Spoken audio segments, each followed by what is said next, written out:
हर दौर में ऐसा हुआ है कि जब किसी को समझाया जाए और उसका नफ्स ना मान रहा हो, उसके नफ्स पे शाक हो, तो वो फिर कब बात मानता है। जब मेरे हुजूर ने लोगों को समझाया कि तुम गलत राहों पे हो, तो वो मानने के लिए तैयार थे। लेकिन क्या ये कह के रास्ता फरार का इख्तियार किया गया कि ये दौर नहीं रहा कहने का, ठीक है अपनी मर्जी जाए जहन्नुम में? कहा नहीं, तुम मानो ना मानो, मैं तुम्हारी दहलीज तक पहुंच के अल्लाह का पैगाम पहुंचाऊंगा। तो क्या आज अगर कोई बच्चा हमारे पे नाराज हो जाता है सख्ती करने की वजह से, तो उसकी नाराजगी के डर की वजह से उसको हम नहीं कहेंगे? तो ऐसा नहीं होता। वक्ती तौर पे अगर उसको समझ नहीं भी आ रही, लेकिन एक वक्त आएगा वो समझेगा कि मेरा खैर खाइए। वो उस्ताद, वो मुरब्बी हमारे जिन्होंने सख्ती की हमारे ऊपर, और फिर आज हम किसी मंजिल पे अगर पहुंचे तो हम उनके शुक्रगुजार होते हैं कि नहीं होते? कि फलां उस्ताद फलां जमाने में बड़ी सख्ती की, लेकिन हम पढ़े ही उसकी वजह से। तो माँ बाप सख्ती करता है, बचपने की उम्र, लड़कपन का जमाना, तो औलाद को बाज़ का माँ बाप की बातें जो है वो अच्छी नहीं भी लगती, लेकिन माँ बाप का एक हया अदब होता है, तो कबूल तो उनको करना ही पड़ता है। उस वक्त वो कहते हैं शायद माँ बाप हमारे पे नाजायज सख्ती कर रहे हैं, लेकिन एक वक्त आता है तो वो समझते हैं कि हम संवर के निखर के जो मुआशरे का हुस्न बने, ये माँ बाप ने तराशा था तो ऐसा था।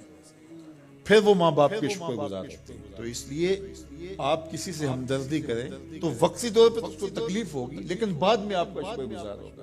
अल्लामा रूमी ने इस पर एक बड़ी खूबसूरत मिसाल दी। कहते हैं एक शख्स दरख्त के नीचे लेटा हुआ था और खराटे ले रहा था। एक छोटा सा सांप आया और उसके मुंह के अंदर घुस गया, और एक शख्स गुजर रहा था, उसने देख लिया।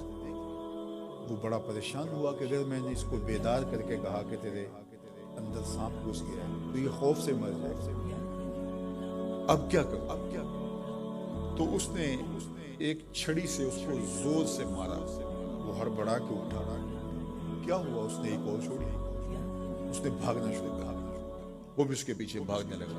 उसकी रफ्तार कम होने लगती तो एक और मारा। क्या खुदाया, क्या मुसीबत है, मैंने इसको क्या कहा? मैं तो आराम से सोया हुआ था दरख्त के नीचे, लेकिन वो एकदम घबराहट का शिकार आगे भागता चला जाता है। आगे कोई बाग आ गया, उसमें फ्रूट लटक रहा था, तो कहा कि खाओ। अजीब आदमी, मारते और कहते हैं खाओ। उसने खाया, कहा और खाओ। उसने कहा बाबा बस मेरी बस होगी। कहा नहीं और खाओ, और खाया। साथ जो है वो पानी का कुआं था, कहा यहाँ से पानी पिया। उसने थोड़ा सा पानी पिया, उसने जोर से डंडा मारा और पिया।